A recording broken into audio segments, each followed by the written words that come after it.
मोक्षदा एकादशी व्रत कथा।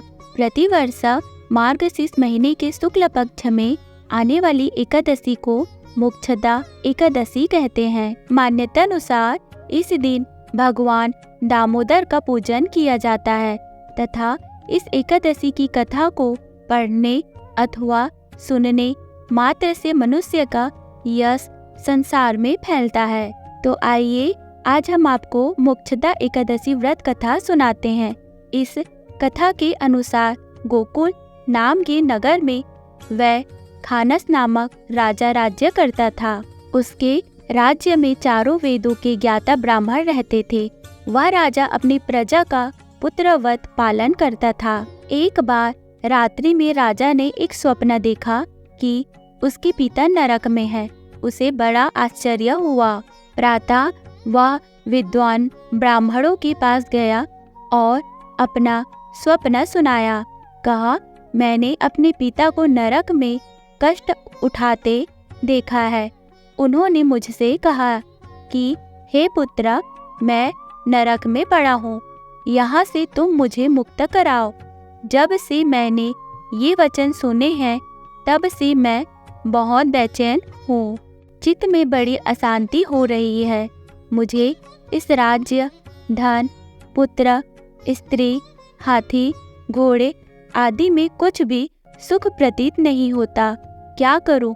राजा ने कहा, हे ब्राह्मण देवताओं, इस दुख के कारण मेरा सारा शरीर जल रहा है। अब आप कृपा करके कोई तप, दान, व्रत आदि ऐसा उपाय बताइए जिससे मेरे पिता को मुक्ति मिल जाए। उस पुत्र का जीवन व्यर्थ है जो अपने माता पिता का उद्धार ना कर सके। एक उत्तम पुत्र जो अपने माता पिता तथा पूर्वजों का उद्धार करता है वह 1000 मूर्ख पुत्रों से अच्छा है। जैसे एक चंद्रमा सारे जगत में प्रकाश कर देता है परंतु हजारों तारे नहीं कर सकते। ब्राह्मणों ने कहा, हे राजन, यहाँ पास ही भूत, भविष्य, वर्तमान के ज्ञाता पर्वत ऋषि का आश्रम है। आपकी समस्या का हल वे जरूर करेंगे। यह सुनकर राजा मुनि के आश्रम पर गया। उस आश्रम में अनेक शांति चित योगी और मुनि तपस्या कर रहे थे। उसी जगह पर्वत मुनि बैठे थे। राजा ने मुनि को साष्टांग दंडवत किया। मुनि ने राजा से कुशलता के समाचार लिए। राजा ने कहा कि महाराज, आपकी कृपा से मेरे राज्य में सब कुशल है, लेकिन अकस्मात मेरे चित्त में अत्यंत अशांति होने लगी है। ऐसा सुनकर पर्वत मुनि ने आंखें बंद की और भूत विचारने लगे।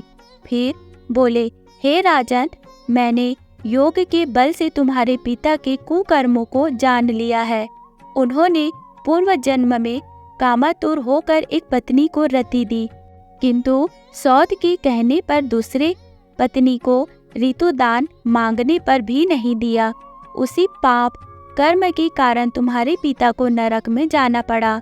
तब राजा ने कहा, इसका कोई उपाय बताइए।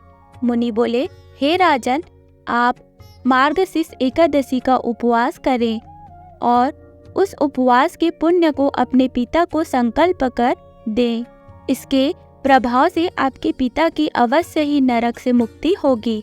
मुनि के ये वचन सुनकर राजा महल में आया और मुनि के कहने अनुसार परिवार सहित मोक्षदा एकादशी का व्रत किया। इसके उपवास का पुण्य उसने पिता को अर्पण कर दिया। इसके प्रभाव से उसके पिता को मुक्ति मिल गई और स्वर्ग में जाते हुए वे पुत्र से कहने लगे, हे पुत्र, तेरा कल्याण हो। यह कहकर स्वर्ग चले गए। अतः मार्गशीर्ष मास की शुक्ल पक्ष की मोक्षदा एकादशी का जो व्रत करते हैं उनके समस्त पाप नष्ट हो जाते हैं। यह व्रत चिंतामणि के समान सब कामनाएं पूर्ण करने वाला तथा मोक्ष देने वाला माना गया है। इस कथा को पढ़ने या सुनने से वायपेय यज्ञ का फल मिलता है। इस व्रत से बढ़कर मोक्ष देने वाला और कोई व्रत नहीं है। तो दोस्तों, ये कहानी आपको कैसी लगी हमें कमेंट करके ज़रूर बताइएगा। वीडियो को लाइक, चैनल को सब्सक्राइब जरूर कीजिएगा। मिलते हैं नेक्स्ट वीडियो में। Okay, bye bye, take care, thank you.